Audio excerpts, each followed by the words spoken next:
Hello बच्चों बच्चों आज से हम फंक्शंस पढ़ेंगे। आप देखेंगे कि कितने अच्छे तरीके से हमने फंक्शंस फिनिश किया क्लास 11th का, और अब हम क्लास 12th के फंक्शंस को देखेंगे।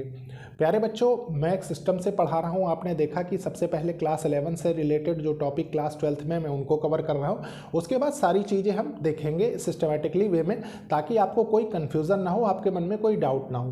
प्यारे बच्चों, ये एक इनिशिएटिव है उन बच्चों के लिए जो बच्चे अपने बोर्ड एग्जाम्स की प्रिपरेशन कर रहे हैं, प्लस बोर्ड एग्जाम के साथ साथ कॉम्पिटिटिव एग्जाम्स को भी कहीं ना कहीं टारगेट कर रहे हैं। आपने देखा है कि मैं मैक्सिमम नंबर ऑफ क्वेश्चंस लेने की कोशिश करता हूं।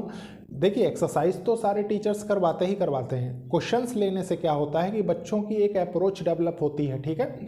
और आप खुद देखेंगे कि अगर आप सिर्फ थ्योरी वाला पोर्शन ही मेरे से करते हैं, पढ़ते हैं, तो आपको एक्सरसाइज में ज़्यादा मेहनत नहीं पड़ती, आप ऑटोमेटिकली एक्सरसाइज ओरली भी सॉल्व कर सकते हैं। प्यारे बच्चों, आपने लास्ट क्लास जब क्लास 11th का हम रिलेशंस एंड फंक्शंस पढ़ रहे थे, वहाँ पे आपने देखा हमने ऑर्डर्ड पेयर, कार्टेशियन प्रोडक्ट, उसके बाद constant function, modulus function, signum function, greatest integer function, मतलब सबके ग्राफ देखे, बहुत अच्छे से उनका डोमेन एंड रेंज पढ़ा, ताकि मतलब आप जब क्लास 12th का फंक्शंस पढ़े, क्योंकि इसमें आपको टाइप ऑफ फंक्शंस पढ़ने हैं, ठीक है। तो वो तो मैं आपको पढ़ाऊंगा ही, लेकिन अगर वो चीज़ पे आपकी कमांड अच्छी नहीं रही होगी तो आप खुद देखेंगे कि अभी आपको खुद समझ में आएगा कि जो बच्चे क्लास 11th को थोड़ा सा हल्के में ले लेते हैं, वो क्लास 12th में आके मेहनत करते हैं तो वो कहीं ना कहीं लैग करते रहते हैं, पता लग, क्योंकि बहुत ज़्यादा मतलब वेटेज रखने वाला भी टॉपिक है। वेटेज इन द सेंस कि अगर आप कि इसमें कॉन्सेप्चुअल क्लैरिटी नहीं है फंक्शंस में, तो आप खुद देखेंगे कि थ्रू आउट आप कंफ्यूज रहेंगे। प्रॉब्लम भले सॉल्व कर लें, रट लें, प्रॉब्लम सॉल्व कर लें, कुछ भी कर लें, लेकिन कहीं ना कहीं आपको कंफ्यूजन बनी रहती है। तो उस कंफ्यूजन को अवॉइड करने के लिए सिर्फ मैं ये सिस्टम अपनाता हूँ कि सबसे पहले 11th का टॉपिक पढ़ें, उसके बाद 12th का टॉपिक पढ़ें। इससे क्या है कि आपकी एक साथ दोनों क्लासें भी कवर हो रही हैं। अगर आप सोचें कि क्लास ओरिएंटेड में पढ़ा रहा हूँ तो वो कहीं ना कहीं आपको थोड़ा सा मतलब डिले होगा, और कुछ नहीं, कोर्स तो पूरा कंप्लीट होगा ही होगा, लेकिन थोड़ा सा आप खुद सोचेंगे कि टाइम ज़्यादा कहीं ना कहीं लग रहा है। तो इसीलिए कोशिश करिए कि मैक्सिमम नंबर ऑफ शेयर्स मेरे वीडियो को करिए, ताकि ज़्यादातर ज़रूरतमंद स्टूडेंट्स तक ये लेक्चर्स पहुँचे। प्यारे बच्चों, मैं थोड़ा सा आपको रिवीजन करवाता हूँ 5 मिनट्स का, ताकि आपको बहुत आसानी हो समझने में। देखिए, हम फंक्शंस पढ़ रहे हैं। क्लास 12th में आपको पढ़ना है टाइप ऑफ फंक्शंस, ठीक है। टाइप ऑफ फंक्शंस में प्यारे बच्चों आपने देखा कि फंक्शन होता क्या है, ये तो हमने क्लास 11th में पढ़ा। हम हर एक रिलेशन को फंक्शन तो नहीं कह सकते, हम सिर्फ उसी रिलेशन को फंक्शन कह सकते हैं जिसकी एक इमेज हो, एक इनपुट का एक आउटपुट हो, है कि नहीं।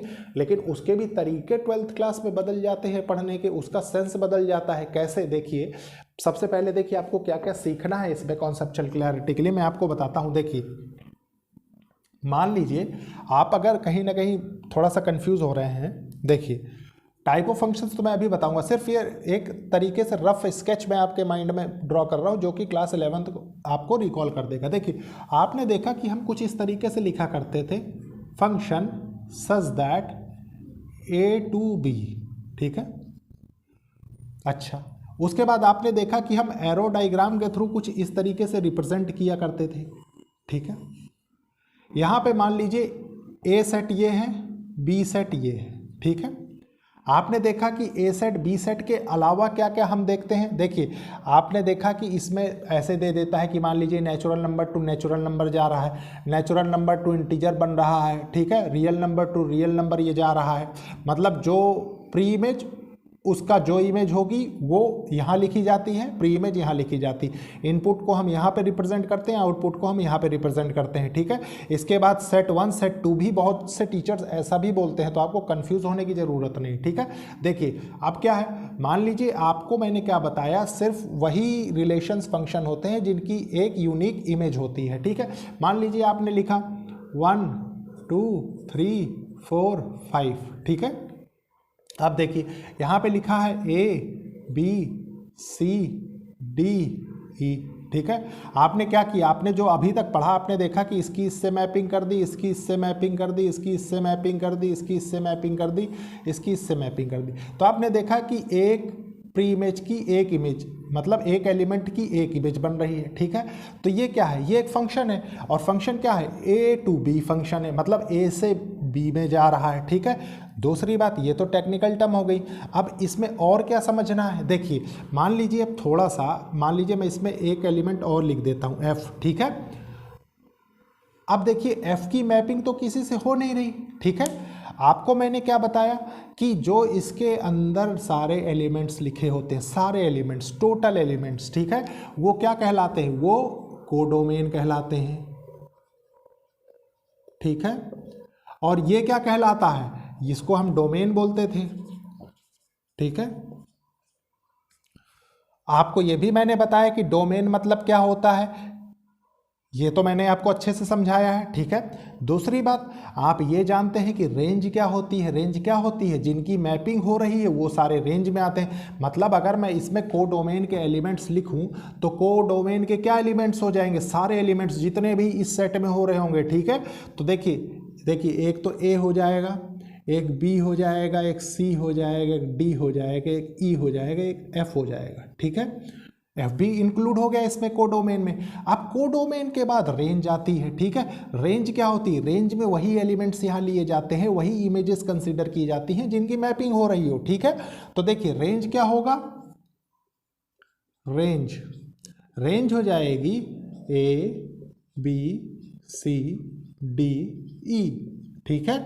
और अगर पर्टिकुलर इस एरो डायग्राम की बात कर रहे हैं, ठीक है, तो आप एक कंडीशन लिख सकते हैं, क्या, रेंज, देखिए range is a subset of codomain, ठीक है, कोडोमेन। लेकिन प्यारे बच्चों एक चीज ध्यान रखिए, मैंने एफ बाद में लिखा, अगर ये एफ नहीं लिखा होता तो रेंज इक्वल्स टू कोडोमेन हो जाता, ठीक है। इतना ये बेसिक है, बिल्कुल बेसिक, मतलब जो आपने क्लास 11th में पढ़ा। ये आपको सिर्फ मैंने इसलिए समझाया इतना, मुझे ये नहीं समझाना चाहिए, कोई नहीं समझाता, सिर्फ मैं इसलिए आपको समझा रहा हूँ कि आपकी कॉन्सेप्चुअल क्लैरिटी बहुत अच्छी हो जाए। अब हम यहाँ से स्टार्ट करेंगे टाइप ऑफ फंक्शंस, ठीक है। एक एक करके मैं सारे समझाते चलूँगा। सबसे पहले टेक्निकल हम डेफिनेशन देखेंगे, उसके बाद उस पर बेस्ड एग्जाम्पल्स देखेंगे, ताकि आपकी कॉन्सेप्चुअल क्लैरिटी बहुत अच्छी होती चली जाए, ठीक है। तो इसको मैं रब कर देता हूँ, उसके बाद स्टार्ट करते हैं। देखिए प्यारे बच्चों, अब हम देखेंगे टाइप ऑफ फंक्शंस, ठीक है। देखिए टाइप ऑफ फंक्शंस में क्या होता है, कितने टाइप्स के होते हैं, क्योंकि एक रीजन है प्यारे बच्चों, आपकी एनसीईआरटी बुक में सिर्फ 2 ही टाइप के मेंशन है, ठीक है। लेकिन क्वेश्चंस जो देखे गए हैं वो सारे टाइप्स के पूछे जाते हैं, तो इसलिए आपको सारी चीज़ें आना बहुत ज़रूरी है। देखिए क्या है, सबसे पहले टाइप्स ऑफ फंक्शंस में फर्स्ट देखेंगे हम वन वन फंक्शन को ही हम क्या इंजेक्टिव फंक्शन भी बोलते हैं। ध्यान रखिए, इंजेक्टिव को आप ऐसे रिलेट करके याद रख सकते हैं कि वन मतलब जैसे इंजेक्टिव मतलब इंजेक्शन से आप रिलेट कर लीजिए कि जैसे मान लीजिए डॉक्टर सिर्फ एक ही पेशेंट को एट ए टाइम इंजेक्शन देता है, तो वन डॉक्टर वन पेशेंट मतलब वन फंक्शन, ठीक है। फिर मैनी वन फंक्शन होता है। उसके बाद देखिए ऑन टू फंक्शन होता है, जिसको हम सर्जेक्टिव फंक्शन भी बोलते हैं। फिर देखिए क्या है, इन टू फंक्शन होता है, ठीक है। फिर वन ऑन टू फंक्शन होता है। वन ऑन टू का मतलब क्या है, देखिए वन ऑन टू मतलब फर्स्ट और थर्ड, देखिए जो दोनों की प्रॉपर्टीज को कंटेन करे उसको हम बाइजेक्टिव फंक्शन बोलते हैं, ठीक है। फिर देखिए फिर क्या है, many one onto function. Many one onto function मतलब सेकंड और थर्ड जो हम देख रहे हैं ये दोनों की कंडीशंस को कंटेन करता है, तो ये क्या है, मैनी वन ऑन टू कहलाता है। उसके बाद देखिए क्या है, वन इनटू का मतलब क्या है, देखिए वन इनटू मतलब फर्स्ट और फोर्थ में जो हम पढ़ेंगे ये दोनों की प्रॉपर्टीज को कंटेन करता है, वन भी है इनटू भी है साथ में, ठीक है।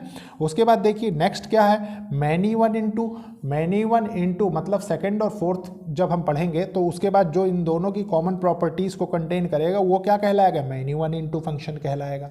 फिर देखिए कांस्टेंट फंक्शन देखेंगे हम, आइडेंटिटी फंक्शन देखेंगे, इक्वल फंक्शन देखेंगे। प्यारे बच्चों एक एक करके हम सारी चीज़ें डिस्कस करेंगे ताकि आपकी कॉन्सेप्चुअल क्लैरिटी बहुत अच्छी रहे, ठीक है। सबसे पहले हम इनकी डेफिनेशंस देखेंगे, उसके बाद इन पे बेस्ड एग्जांपल्स देखेंगे, प्लस जो कंडीशंस हमें याद रखनी है वो कंडीशंस देखेंगे, क्योंकि उन्हीं पे बेस्ड प्रॉब्लम्स फॉर्म होती हैं, ठीक है। तो स्टार्ट करते हैं। हम सबसे पहले देखेंगे वन फंक्शन, इंजेक्टिव फंक्शन की डेफिनेशन देखेंगे, उसको अच्छे से समझेंगे, उसके बाद हम आगे बढ़ेंगे। देखिए प्यारे बच्चों, सबसे पहले वन और इंजेक्टिव फंक्शंस की डेफिनेशन पढ़ेंगे, ठीक है। उसके बाद मैं बताऊंगा आपको किस तरीके की प्रॉब्लम्स पूछी जाती हैं इसमें, ठीक है। सबसे पहले इसकी डेफिनेशन को अच्छे से समझेंगे डेप्थ तक। देखिए क्या है वन फंक्शन, इंजेक्टिव फंक्शन, ठीक है। आपने देखा, मैंने बताया भी कि वन को ही हम इंजेक्टिव बोलते हैं। देखिए इसकी डेफिनेशन क्या है, a function f such that from x to y is defined to be 1 1। देखिए एक फंक्शन है एक्स से वाई में, उसको हम डिफाइन करते हैं 1 1 और इंजेक्टिव कह सकते हैं if image of distinct elements of x. देखिए डिस्टिंक्ट मतलब क्या होता है प्यारे बच्चों, बहुत से बच्चे जो थोड़ा सा इंग्लिश में वीक होते हैं वो डिस्टिंक्ट का मतलब मान लीजिए नहीं जानते। तो एक चीज़ ध्यान लीजिए कि अलग अलग एलिमेंट्स जो दिए हुए हैं किस में, एक्स में, ठीक है। वो क्या कह रहा है, देखिए if the images of distinct element of x under F, x में जो एलिमेंट दिए हुए हैं डिस्टिंक्ट अलग अलग, ठीक है, इनकी इमेज अलग distinct under F function F, ठीक है, आर डिस्टिंक्ट मतलब इनकी जो इमेजेस बन रही हैं सारी अलग अलग बनेंगी, तभी ये क्या कहलाएगा 1 1 और इंजेक्टिव, ठीक है।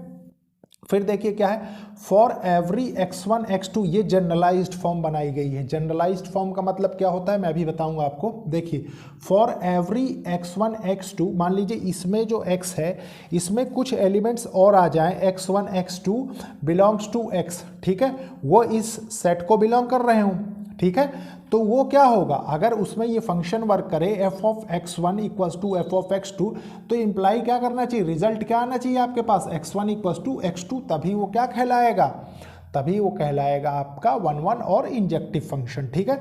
तो देखिए आप बहुत इजीली इन दोनों को जो मैंने मैपिंग के थ्रू समझाने की कोशिश की है, अभी मैं आपके साथ एक एग्जांपल भी डिस्कस करूंगा। सबसे पहले इसको समझेंगे, ठीक है।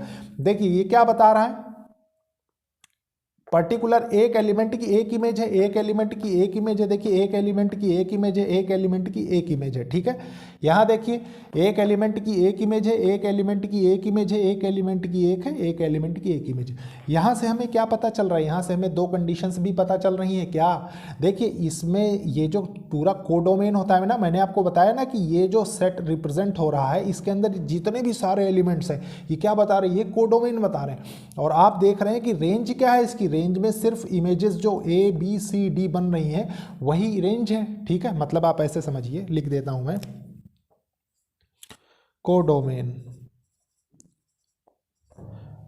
मतलब A B C D E F G, ठीक है, ये कोडोमेन हो गई। रेंज क्या हो जाएगी, रेंज रेंज रेंज हो जाएगी, देखिए ए बी सी डी, ठीक है, ए बी सी डी। और डोमेन क्या हो जाएगी, डोमेन हो जाएगी 1 2 3 4, ठीक है। आप इसको भी लिख सकते हैं अपने कन्वीनियंस के लिए, डोमेन, डोमेन, ठीक है, डोमेन हो जाएगी देखिए 1 2 3 4, ठीक है। आप देखिए आप यहां से एक कंडीशन ये बना सकते हैं ना कि range is a subset of codomain. देखिए रेंज टोटल कोडोमेन का पार्ट है, तो आप ये चीज लिख सकते हैं आराम से। देखिए यहां लिख लीजिए, range is a subset of codomain, ठीक है। ये टोटल इस कंडीशन का एनालिसिस हुआ, ठीक है। अब इस कंडीशन का एनालिसिस देखिए क्या है, बस आपको देखना क्या था कि पर्टिकुलरली मान लीजिए जनरलाइज्ड फॉर्म में कि एक एक डिस्टिंक्ट एलिमेंट्स की एक एक इमेज बन रही है, कहीं पे एक कंडीशन आपको देखने को नहीं मिलेगी क्योंकि ये फंक्शन है। फंक्शन होने का मतलब क्या है कि एक एलिमेंट की एक इमेज, तो ये कंडीशन तो आपको सब में कहीं भी नहीं मिलेगी। देखिए कौन सी मैं बताता हूँ, मान लीजिए ये है, ये है, ठीक है, इसको भी मान लीजिए ये भी एक्स से वाई जा रहा है, ठीक है, अंडर फंक्शन एफ, ठीक है। मान लीजिए 1 है, ये है 2, ये है 3, ये है 4, ठीक है। ये कंडीशन आपको कहीं नहीं मिलेगी कि एक एलिमेंट की दो इमेजेस बन रही हो, ठीक है, क्योंकि अगर ये कंडीशन फॉलो होगी तो ये क्या होगा, ये फंक्शन रह ही नहीं जाएगा, ठीक है। इतना आपको ध्यान रखना है। आप देखिए इस कंडीशन का एनालिसिस आपने कर लिया, ये भी देखिए 1 1 फंक्शन ही है, लेकिन इसमें फ़र्क क्या है, इसमें फ़र्क सिर्फ ये है कि देखिए अगर मैं इसका कोडोमेन लिखूं, सबसे पहले मान लीजिए डोमेन लिख देते हैं, डोमेन, डोमेन, तो डोमेन क्या है 1 2 3 4, ठीक है। कोडोमेन क्या है, कोडोमेन, कोडोमेन है देखिए ए बी सी डी, ठीक है, ए बी सी डी, ठीक है। आप देखिए रेंज क्या होगी इसकी, range again A B C D होगी क्योंकि देखिए इसमें एक्स्ट्रा कोई एलिमेंट तो है नहीं, ठीक है। तो रेंज देखिए क्या है, रेंज, रेंज भी देखिए ए बी सी डी है। ठीक है। अच्छा प्यारे बच्चों, आपने देखा कि इस कंडीशन में जो बन रहा था हमारे पास range is a subset of codomain बन रहा था ना, लेकिन इसमें क्या होगा, इसमें आप लिखेंगे रेंज इक्वल्स टू कोडोमेन। अभी आगे हम और बहुत अच्छे से डिस्कस करेंगे, क्योंकि आपको ये कंडीशंस सीखनी बहुत ज़रूरी है। बच्चे इसी लेवल पे लैग करते, यही चीज़ इंटरलिंक नहीं कर पाते। ठीक है। तो प्यारे बच्चों, ये तो था थ्योरेटिकल पार्ट जो आपको समझना था। ठीक है। अब मैं थोड़ा सा एक प्रॉब्लम लेके आपको समझाता हूँ ताकि वन वन फंक्शन आपको और अच्छे से क्लियर हो जाए, लेकिन उसके पहले मैं इसको रब कर देता हूँ। देखिए प्यारे बच्चों, अभी अभी आपने थ्योरेटिकल पोर्शन देखा वन वन और इंजेक्टिव फंक्शन का। ठीक है। अब मैं इसका एक एग्जांपल देता हूं आपको सबसे अच्छा। ठीक है। देखिए एग्जांपल में मान लीजिए हम एक फंक्शन डिफाइन करते हैं। देखिए एक फंक्शन हम डिफाइन करते हैं रियल नंबर से रियल नंबर के लिए। ठीक है। सबसे पहले प्यारे बच्चों एक चीज़ बहुत अच्छे से ध्यान रखिए कि इनको आपको समझना बहुत ज़रूरी है। मैंने क्या कहा, इसको एलिमेंट इमेज, ठीक है, डोमेन कोडोमेन, ठीक है, प्री इमेज इमेज, ठीक है, हर चीज़ इनपुट आउटपुट, तो इतने प्रकार से इनको बोला जाता है। मतलब आप कभी भी देखेंगे तो कुछ इस तरीके से ही टीचर्स इसको डिनोट करते हैं। ठीक है। तो देखिए मान लीजिए हमने इसको पढ़ा तो हम जानते हैं कि ये क्या है, ये डोमेन है। ठीक है, डोमेन है। और ये क्या है, ये कोडोमेन है। मैं देखिए सेपरेटली आपको मैपिंग के थ्रू भी थोड़ा सा समझाता हूँ, जिसलिए आप प्रॉब्लम्स को बहुत इजीली कर सकें बाद में। ठीक है।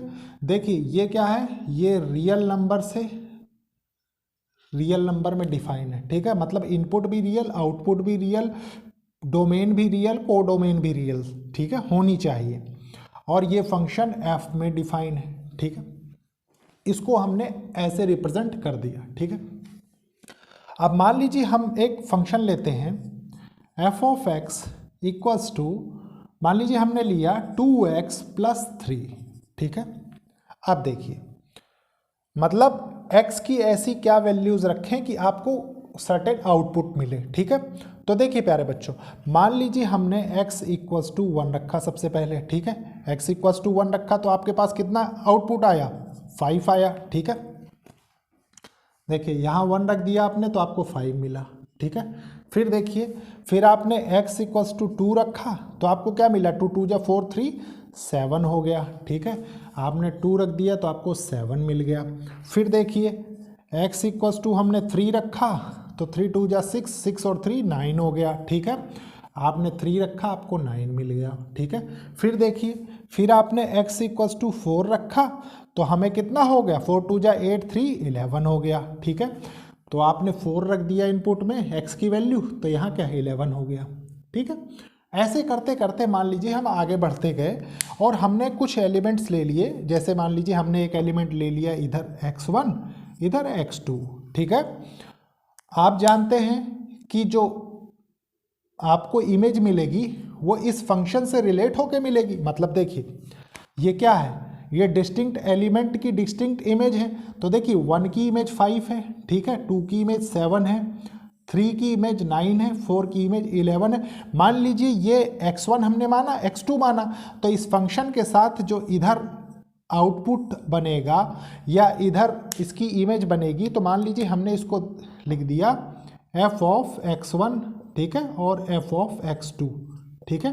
अब देखिए, अब डेफिनेशन के अकॉर्डिंग चलिए, देखिए क्या है, a function f of x, a function f from x to y is defined। देखिए x to y में हमने क्या लिखा, रियल नंबर से रियल नंबर, रियल नंबर से real number, is defined to be 1 1 or injective if the images of distinct elements of x under f of x under f, ठीक है, are distinct. देखिए सारी डिस्टिंक्ट इमेजेस मिल रही हैं हमको। ठीक है। That is for every x1 x2। ठीक है। x1 x2 belongs to x, ये x में बिलोंग कर रही हैं। ठीक है। और f of x1 equals to f of x2 होना चाहिए। अब देखिए प्यारे बच्चों, यहां से हमें क्या निकल के आता है, अब इस फंक्शन को अच्छे से देखेंगे। ठीक है। क्योंकि ये हमको करना है। तो मान लीजिए इस x1 के लिए क्या मैं इसको ये लिख सकता हूं, देखिए क्योंकि ये तो वैल्यूज़ हमने यहाँ तक पा ली।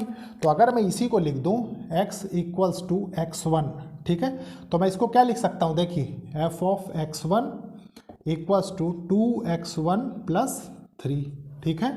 और देखिए x equals to x2, f of x2 से देखिए 2x2 प्लस 3। अब अकॉर्डिंग टू डेफिनेशन जो कह रहा है, ठीक है, क्या कह रहा है, f of x1 equals to f of x जब हम रखते हैं तो वो इम्प्लाई करता है x1 इक्वल्स टू x2। तो देख लेते हैं, इसको भी चेक कर लेंगे। देखिए आपने रखा है यहाँ से f of x1 equals to f of x2, ठीक है। तो ये कितने के बराबर हो गई, ये हो गया 2x1 plus 3 equals to 2x2 plus 3 के बराबर। अब प्यारे बच्चों आप एक चीज़ बहुत अच्छे से जानते हैं, देखिए ये 3 कैंसिल हो जाएगा, ये 2 कैंसिल हो जाएगा, ठीक है। आपके पास रिमेनिंग क्या आएगा, रिमेनिंग आपके पास यही तो बचेगा x1 इक्वल्स टू x2, ठीक है। और ये क्या बता रहा है, ये चीज़ ये बता रहा है कि 1-1 फंक्शन है, मतलब एक इनपुट, एक प्री इमेज, एक डोमेन का क्या है, एक फिक्स्ड इमेज है, डिस्टिंक्ट इमेज है, ठीक है। ये चीज़ यहाँ से आपको पता लग गई इनपुट रखने से। तो प्यारे बच्चों ये था तरीका 1-1 फंक्शन को समझने का विथ एग्जाम्पल, ठीक है। आपने देखा कितने अच्छे से हमने समझा। अब हम देखेंगे सेकेंड मैनी वन फंक्शन, ठीक है, लेकिन उसके पहले मैं इसको रब कर देता हूं। अब होपफुली आपको इसके अलावा थ्योरी कहीं से पढ़ने की ज़रूरत नहीं पड़ेगी, क्योंकि आपने क्रिस्टल क्लियर तरीके से देख लिया है कि क्या क्या चीज़ें हम देखते हैं, क्या क्या चीज़ें हमें समझनी है, ठीक है। बस बेसिक कंडीशन आपको क्या याद रखनी है, हमेशा ध्यान रखिए 1-1 फंक्शन में ये जो हम यहाँ से पढ़ते हैं ये पोर्शन हमेशा ध्यान रखना है आपको, ठीक है, क्योंकि जब प्रॉब्लम्स आप करेंगे तो आपके लिए ये बहुत ज़्यादा बेनिफिशियल होने वाला है, ठीक है, 1-1 फंक्शन के लिए। अब इसके बाद देखते हैं मैनी वन फंक्शन। मैं इसको रब करता हूँ उसके बाद। देखिए प्यारे बच्चों मैनी वन फंक्शन देखेंगे, बहुत अच्छे से समझेंगे इसको क्या कह रहा है। ये देखिए many one function, a function from x to y is set to be many one.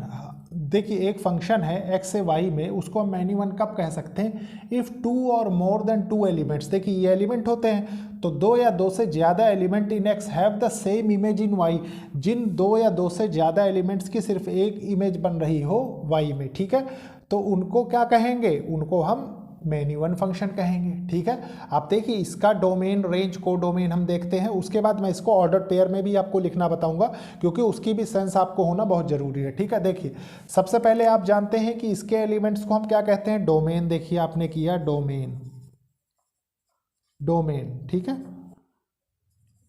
तो डोमेन में क्या है 1 2 3 4, ठीक है। को डोमेन में क्या है, देखिए को डोमेन में, तो को डोमेन में देखिए A B C D E F, ठीक है, लिख देंगे A B C D E F, ठीक है। उसके बाद देखिए रेंज क्या है, रेंज, ठीक है, रेंज देखिए A B C, ठीक है। अब इसके बाद देखिए, अब अगर मैं इसको ऑर्डर्ड पेयर में लिखना चाहूँ तो मैं किस तरीके से लिखूंगा। देखिए ऑर्डर्ड पेयर में लिखने का तरीका ये होगा, मान लीजिए f of x to y, ठीक है, तो इसको लिखेंगे, देखिए 1 की इमेज क्या है A, 2 की इमेज क्या है देखिए B, उसके बाद देखिए 3 की इमेज क्या है A, ठीक है, और 4 की इमेज क्या है C, ठीक है। तो ये लिख दिया हमने। ये कौन सी फॉर्म है, ये रोस्टर फॉर्म होती थी, याद करिए, ठीक है। अब देखिए इतना आपने समझ लिया। अब एक कंडीशन और बनती है जो आपको बहुत अच्छे से समझना है। अभी प्रीवियस वाले 1-1 फंक्शन जो हमने पढ़ा है उसमें आपने देखा था कितने अच्छे तरीके से मैंने आपको समझाया था, ठीक है। तो आप इसमें क्या लिखेंगे, रेंज, देखिए range is a subset of codomain, ठीक है, कोडोमेन, ये कंडीशन, ठीक है। इसको हमेशा ध्यान रखिए, क्योंकि ये आपको जब अभी प्रॉब्लम्स करेंगे, एक्सरसाइज सॉल्व करेंगे तो उसमें बहुत हेल्प करने वाली। देखिए इसमें अगेन सेम कंडीशन, बस इसमें कंडीशन क्या है कि को डोमेन इक्वल्स टू रेंज हो रही है ना, जितने एलिमेंट्स है सारे रेंज के पार्ट हैं। तो आप डायरेक्टली लिख सकते हैं, देखिए डोमेन लिखेंगे सबसे पहले, डोमेन, ठीक है।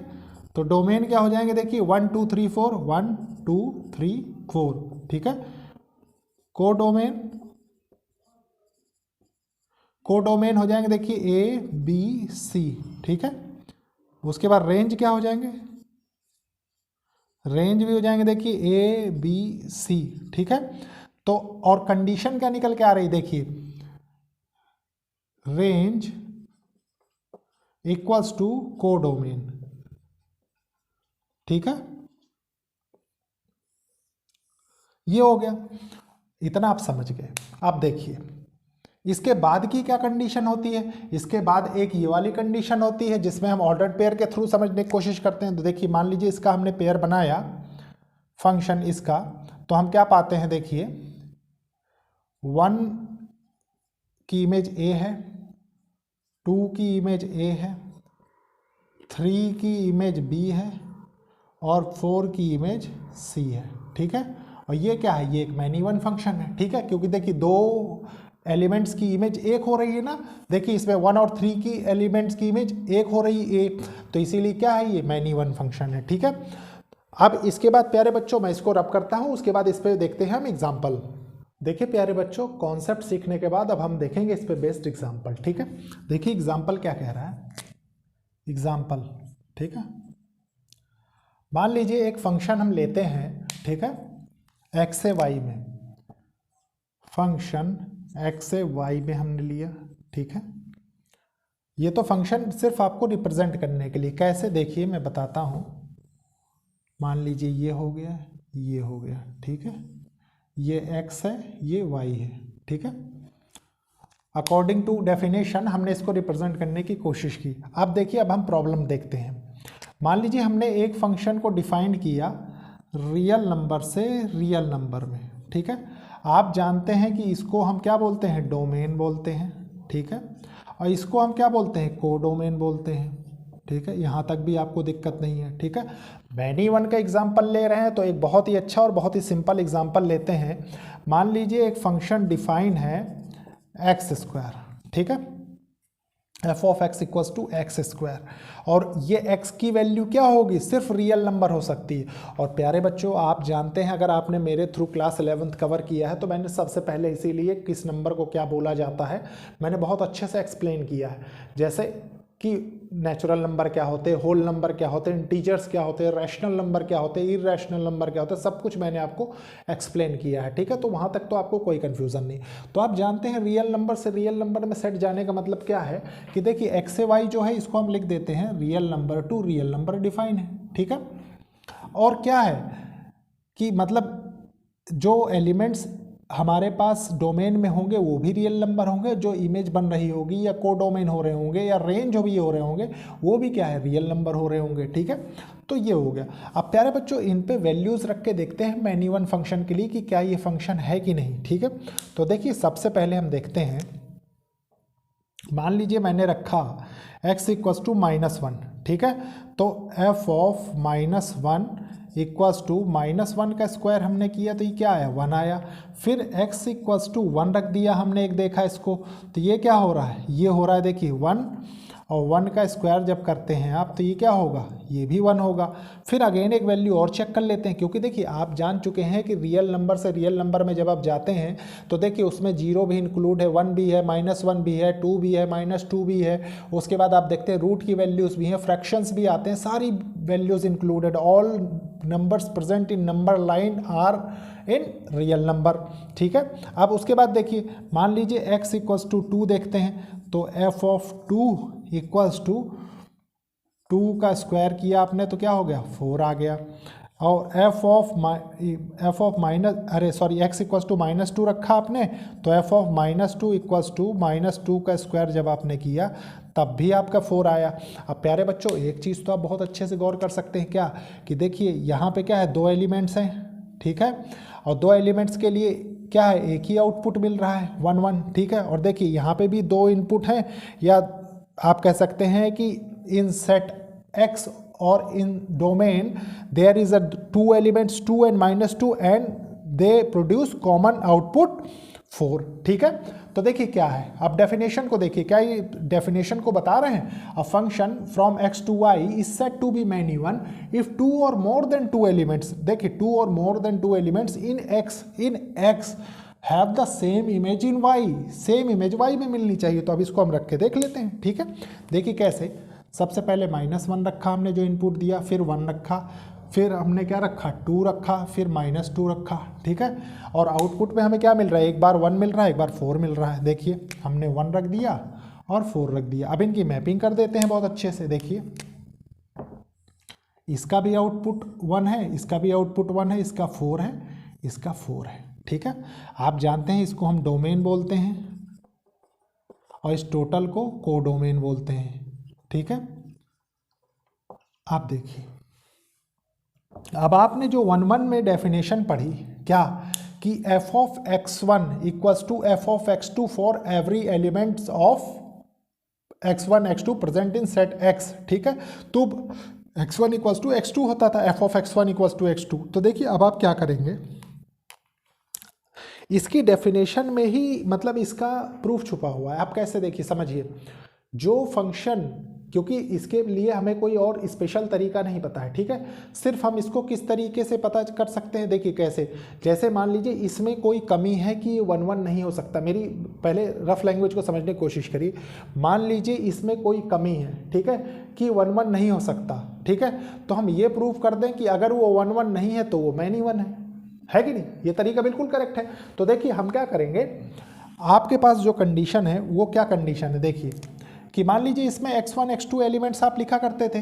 तो मान लीजिए f of x1 equals to x2 से आप डिफाइन किया करते थे कि ये क्या होगा, ये अगर बराबर होगा तो फंक्शन 1-1 होगा, लेकिन अगर ये चीज़ करेक्ट नहीं होगी तो क्या हो जाएगा, मैनी 1 हो जाएगा, ठीक है।